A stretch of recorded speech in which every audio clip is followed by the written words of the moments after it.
আসসালামু আলাইকুম ওয়া রাহমাতুল্লাহি ওয়া বারাকাতুহু। তো এভরিওয়ান, আশা করি সকলেই ভালো আছেন। আর আলহামদুলিল্লাহ আমি অনেক ভালো আছি। তো আজকে শুক্রবার, পবিত্র জুমার দিন।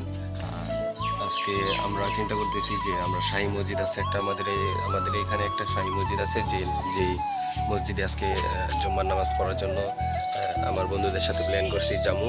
তো আরেকটা কথা, আমি একটা আমার বন্ধু বলছে, বন্ধুও কিনছে, তারপরে আমিও কিনছি যে একটা ব্যাংক, তালা ব্যাংক। তো ছোটো সময় কিনতাম, জমাইতাম কিছু টাকা, তারপর আবার ছিঁড়ে ফেলতাম। তো এইবারে একটা কিনছি, তো ইনশাল্লাহ এটা বরাট করা পর্যন্ত অপেক্ষা করবো, ছিড়বো না, দেখি। তো এখন আপনাদেরকে গিয়া ওই ব্যাংকটা দেখাবো। আবার এটা বললে প্রায় 1 বছর পর্যন্ত রাখবো, দেখি কয় টাকা জমাইতে পারি। তারপরে আরেকটা ব্লগে আপনাদেরকে দেখাই দিব। তো গাইস, আমি আমার ঘরে চলে আসছি। আর ঘরে আইসাই আপনাদেরকে দেখানোর জন্য আমার ব্যাংক গুরুত্বপূর্ণ, মানে সবচেয়ে থেকে দামি একটা ব্যাংক, যে ব্যাংকের মালিক আমি। তো এটা এখন আপনাদেরকে দেখাবো। তো এই যে সেই ব্যাংক, এই ব্যাংকের মালিক আমি। সঞ্চয় করি, ভবিষ্যৎ গড়ি, সেই উপমা। আমি এটার মধ্যে মনে হয় 20 টাকা রাখছিলাম, আর এখনও টাকা রাখি নাই, কারণ আপনাদের সাথে কথা বললা তারপরে টাকা রাখবো, যার কারণে এখনও টাকা বেশি রাখি নাই। আর 20 টাকা যেহেতু রাখছি, আর এটা আমি রেখে দিব এখন। তারপরে আপনারা যারা আছেন টাকা জমাইতে পারতেছেন না, তাদের জন্য একটা কথাই, যে আপনারা এরকম একটা ব্যাংক কিনেন আর ঘরের মধ্যে যে কোনো একটা সুন্দর জায়গায় রেখে দিবেন। তারপরে আপনারা আস্তে আস্তে করে 10-5 টাকা, 50 টাকা থাকলে 10 টাকা বা 20 টাকা ঢুকাই দিলেন, তাহলে শরীরে লাগবে না। আর হঠাৎ করে একদিন দেখবেন যে আপনার ব্যাংক ভরে গেছে, আপনার ব্যাংক ভর্তি টাকা। অনেক হাস্যকর একটা বিষয়। তো আমার বন্ধু একটা, ও যে আমার সাথে কিনছে, তো ওর একটা ব্যাংক আছে এরকম, যেটা ভরে ফেলছে। এখন নতুন করে আরেকটা কিনছে, গুলের মতো। আর আমি এটা কিনছি, আর এটা এখন বুড়ানোর চিন্তা থাকবে সবসময়, কবে বুড়ামো, কবে শেষ করবো। আর ইনশাল্লাহ আমি দেখবো যে 1 বছরের মধ্যে আমি কত টাকা জমাইতে পারি। এইটা 2024 সাল, 2025 সাল পর্যন্ত দেখবো যে কত টাকা জমাইতে পারছি। এটা আমার একটা চ্যালেঞ্জ থাকবে ইনশাল্লাহ। গাইস, ঘরে বাইরে সব জায়গায় অনেক গরম, আর আমাদের এলাকার মধ্যে একটা গরম, একটা ফেতনা, মানে অনেক গরম চলে আসছে। এখন দেশের লাইলে চলে যাবো, যে জায়গায় আমি রমজান মাসেও প্রায় সময় গিয়ে বসে রয়েছি। তো ওই জায়গায় গিয়ে একটু বাতাস খামো। আমাদের ঘরের ভিতরে কিন্তু বাতাস লাগে না। সো গাইস, আমরা এই জায়গায় বসছিলাম আয়সা। তো এই জায়গায় আয়সা পাই গেছি রুবেলা রমজানকে, যারা তাদের সাথে আজকে আমি শাহী মসজিদে যাবো। এখন বৈশাখ কিছুক্ষণ আলাপ আলোচনা করলাম যে কি দেওয়া যাওয়া যায়। তো ভাবলাম যে সাইকেল দেওয়া যদি যাই, তাহলে টুক ব্রিজে গিয়া কিছুক্ষণ বসতে পারবো, আর একটা কফি হাউস আছে ওই জায়গায়ও যেতে পারবো। তো আমরা একটু আমাদের টেকের ভিতর দিকে যাইতেছি, দেখি গিয়া কী করি। আর আমার মির্জাপুর দুধ নিয়ে যাইতে কিছুক্ষণ পরে, বেশি টাইম নেই আমার হাতে। আসসালামু আলাইকুম গাইস। তো একটা কারণে শাহী মসজিদে যাওয়া হয় নাই। তো এখন মির্জাপুর যাইতেছি, আর কিছুক্ষণ মানে আধা ঘন্টার উপরে আছে নামাজের টাইম। তো এখন আমি মির্জাপুর যাইতেছি একটু কাজের জন্য। তো আজকে বলছিলাম যে শাহী মসজিদে যাবো, কিন্তু যেতে পারি নাই, সমস্যা হয়েছে। গাইস, মির্জাপুরের কাছাকাছি চলে আসছি। আর কালকে আমার বন্ধুরা বলছিল মির্জাপুরে নামাজ পড়ার জন্য জুম্মার, এক ওসিলায় আয়সা 2 কাজ করা হবে।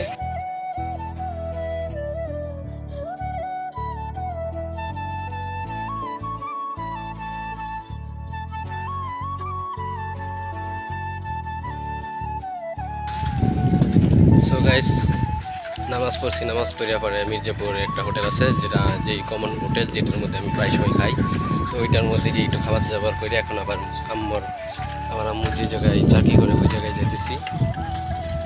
ওই জায়গায় একটু কাজ আছে, যে আম্মু সামনে ইলেকশন, যার কারণে আম্মুর একটা গার্ড পড়তে পারে, যে কোনো একটা প্রাইমারি স্কুলে বা যে কোনো এখানে একটা গার্ড পড়ে, আমরা ভোট দিতে পারে না। ভোট কর্নার কাজ করে বা অনেক কিছু অন্যরকম কাজ করে। যারা একটা চিঠি আসছে স্কুলে, তো আমি স্কুলে যাইতেছি চিঠি জানার জন্য। সো গাইস, আমি আমাদের এলাকায় চলে আসছি, আর আইসা দেখি যে ওই যে দেখেন ধান কাটার মেশিন নেমে বসছে ধান কাটার জন্য। তো ওই জায়গায় আইসা একটু বাতাস খাইতেছি।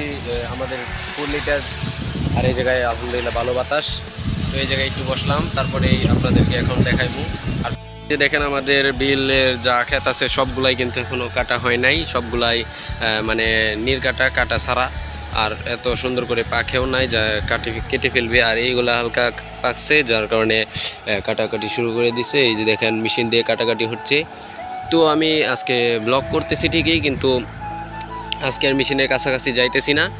আর ইনশাল্লাহ আমাদের বিল কাটার সময় যে কোনো একদিন আপনাদের সামনে মানে ব্লগ নিয়ে যামু, এই মেশিনের কাছে গিয়ে ব্লগ করবো আরও ইত্যাদি মানে যামু, এটা শিওর ইনশাল্লাহ।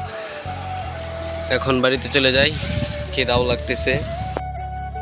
এখন প্রায় আসরের আজান দিয়ে দিতেছে, তো আমি একটু থানাঘাটের দিকে যাইতেছি একটা কাজে। আর ব্লগটা কন্টিনিউ করবো ইনশাল্লাহ আসার আগ পর্যন্ত, মানে রাত্রে শোয়ার আগ পর্যন্ত। আমি ভাবতেছি এখন থেকে প্রতিদিন রেগুলার রমজান মাসের মতো আবার ব্লগ দেওয়া শুরু করবো। সো গাইস, ঐতিহাসিক থানাঘাটের ইশাকা ব্রিজ আছি।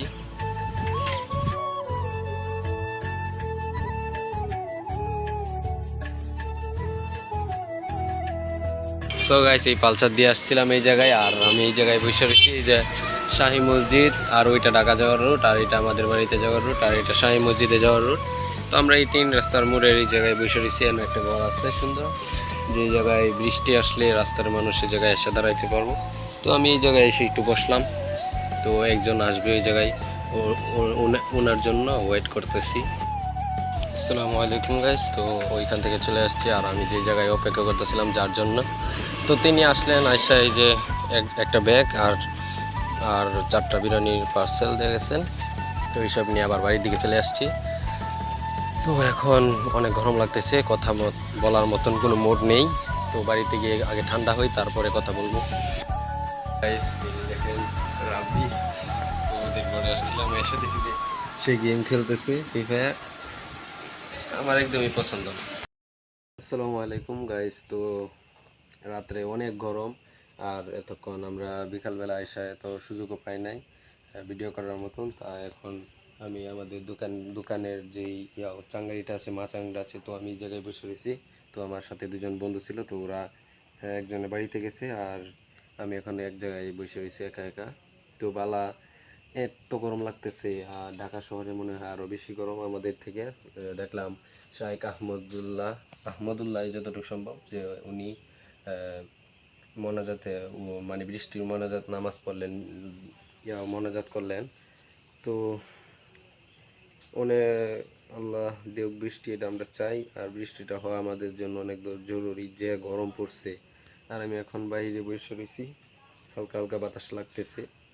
তো আজকের ভিডিও এই পর্যন্তই, সবাই পাশে থাকবেন, ধন্যবাদ। আর আমি চেষ্টা করবো রেগুলার ব্লগ দেওয়ার জন্য। কোন স্টাইলে ব্লগ দিমু সেই একটু কমেন্টে বলে যাবে। তো আজকের ভিডিও পর্যন্তই।